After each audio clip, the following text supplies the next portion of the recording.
Welcome back to the Deep Dive. Today, we're doing something a little different, something very focused. Very focused. We have this really cohesive set of spiritual teachings, all written as a final reflection at the end of Hanukkah. And the authors call it Day 8, it's an interesting framing. It is. It feels less like a study and more like a destination. You see these 7 distinct steps of spiritual growth, and then this last piece just pivots completely. Right, so our mission here is to really pull out the core insights on what the sources call supernatural continuity. Exactly.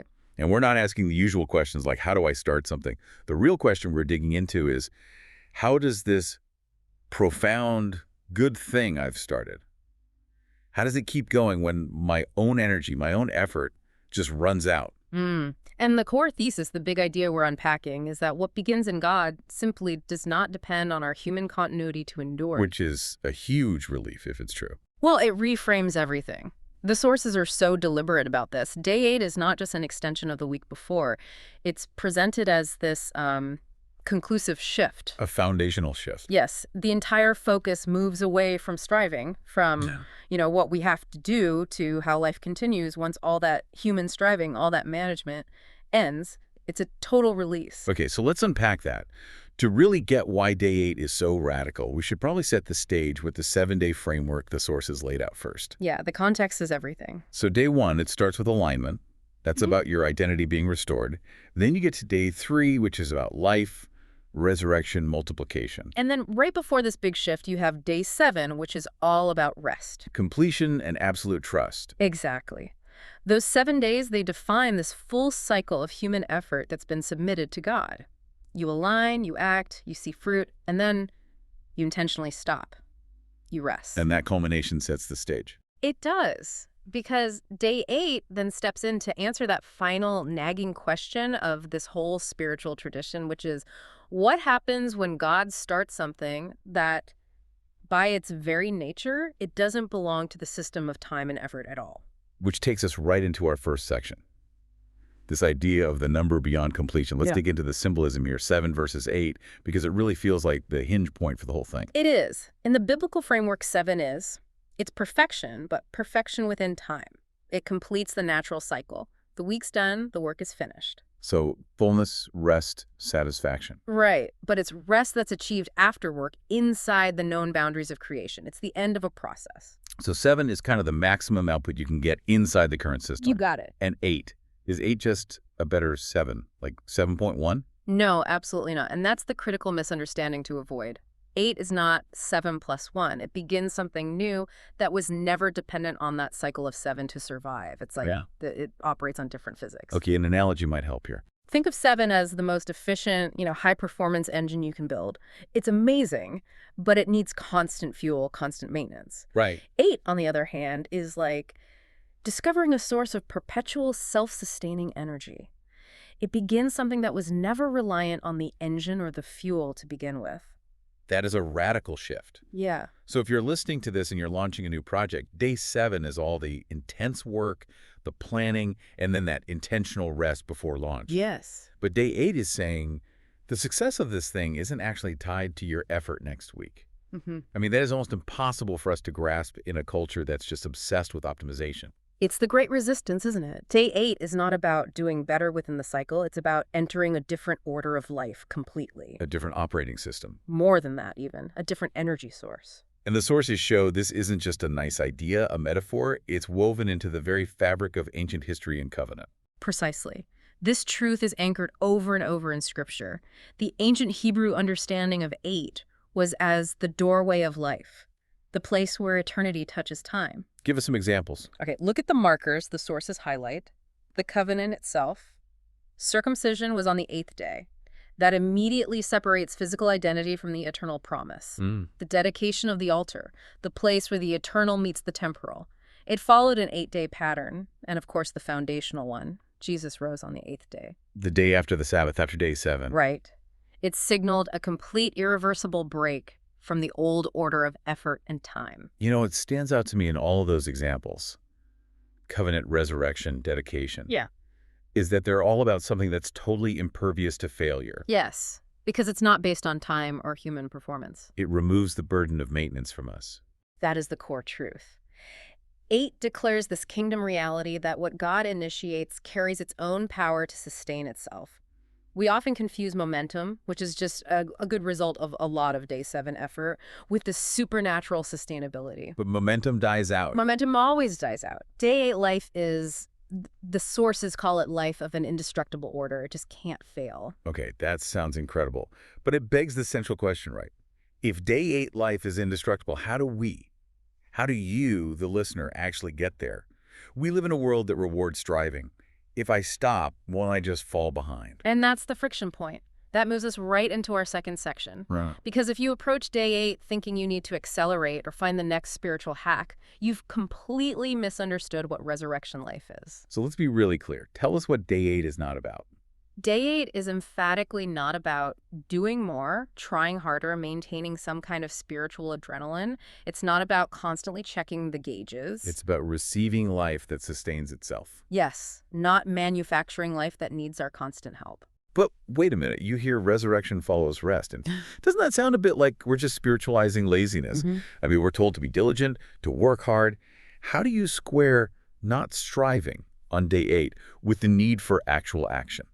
That's a great question, and I think that's where this gets really practical. The answer is in the energy source: diligence, work. Those are day 7 activities. There are human actions that align us with God. Okay. But day 8 describes the power source that drives those actions. Resurrection life, by its very nature, doesn't need our assistance, our anxiety, our planning, or our vigilance just to survive. Can you give us another image for that? Sure. Think of it this way. Day 7 is you carefully tending a fire. You're adding wood, monitoring the heat, constantly vigilant. Right, I'm managing it. You're managing it. Day 8 is the sun.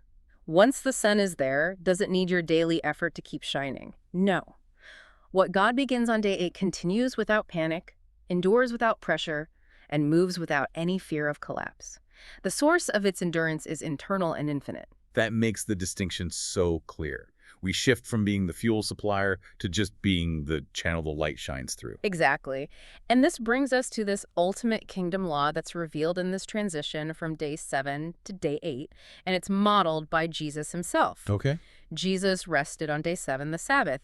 He didn't spend that day, trying to self-resurrect or straining toward the future. He just ceased. He rested completely. And the Father released life on day 8. The law is that simple. Resurrection follows rest, not striving.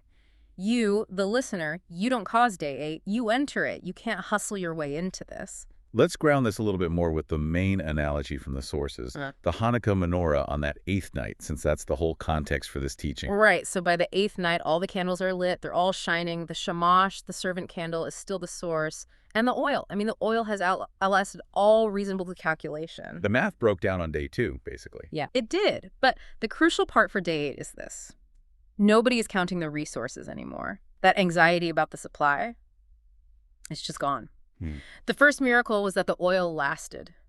But the ultimate miracle on day 8 is that the system no longer depends on calculation. That is the perfect definition. When you're in a survival system, you are always checking your gauges. Always.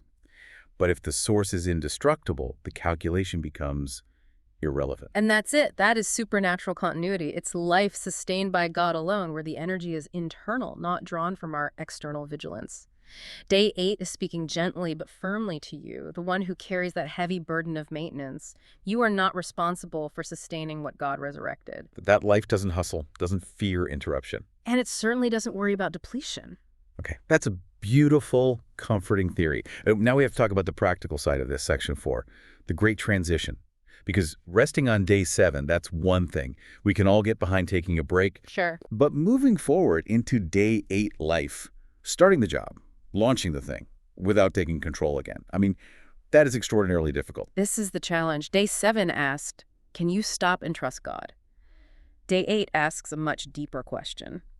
Can you move forward into life's demands without reclaiming management of the outcome?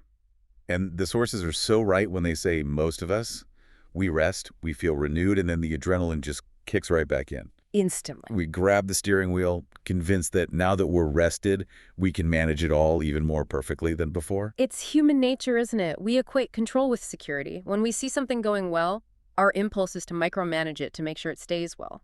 But day 8 life, You're saying it's resistant to micromanagement. It's not our project to manage, it's God's life to channel. I know this feeling. I've had projects that required this massive day 7 effort, strategic work.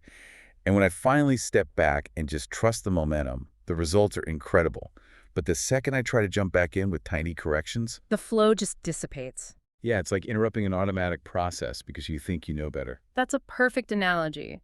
Day 8 is an invitation to maintain that posture of day 7 trust. Even while your body is active on day 8, the invitation is to abiding. And the sources are very precise on this. Walk, but do not grip. Move, but do not manage. Participate, but do not strive to sustain it. So striving in this context, it's not defined by activity. It's defined by that internal anxiety that says, if I don't control this, it will all collapse. Exactly. Striving is a reliance on calculation. Day 8 activity, by contrast, flows from a completely secure internal resource. You act, but you're not anxious about the result. The continuity is guaranteed outside of your control. To give you some practical anchors for this, the sources point to 3 key scriptures that really define this reality. When you feel that urge to grab the wheel, these are what you come back to. First, anchor in John 20.1, Resurrection Morning. The start of the new order happening on the 8th day, no human assistance required. Second, 2 Corinthians 5.17, the big declaration, if anyone is in Christ, new creation. The old system, that cycle of 7, has passed away. And powerfully, anchor in Hebrews 7.1 sec, which describes life of an indestructible order. Not just long life, life that cannot be destroyed. Right. And the declaration that goes with this, from the source material, it's basically a release form for our own anxiety. It summarizes this whole shift. It says, I do not strive to sustain what you resurrected. I release control without fear. What you raise, you sustain. It's an active letting go. And that really is the final kingdom anchor of this entire journey. If days 1 through 7 taught you how to walk with God, how to align your effort, how to rest, day 8 teaches you how to let God carry what he started, entirely independent of your managerial anxiety. This has been a fascinating and I think challenging deep dive. To pull it all together, this entire journey, day 1 through day 8, is a guided shift from time-bound effort that needs constant fuel to indestructible continuity powered by an infinite internal source. And just knowing that should relieve some of the pressure you feel every day. Yeah. Based on the assurance in these sources, we can say to you, the listener, you are not late. You are not behind. You are not required to rush your process. You're stepping into life that does not expire. The outcome is already secure. Which makes those early steps feel a lot less frantic, knowing the end is guaranteed. As we close, I want to leave you with one final thought to mull over, drawing on this idea of returning to the material. Yeah, this spiritual cycle of the 8 days, it's not a one-time exercise to be completed and then, filed away. It seems to reveal a deeper layer each time you come back to it. So think about this. What specific perspective changes when you go back and review the first 7 steps? Alignment, life, rest, knowing right from the start that the life you are working toward is already of an indestructible order. Does striving look different when you know the outcome is already secure? That is a powerful challenge to our daily vigilance. Thank you for walking through this deep dive with us. My pleasure. May the light you received remain not just as a good memory, but as a perpetual way of living. Shalom, and may the light continue.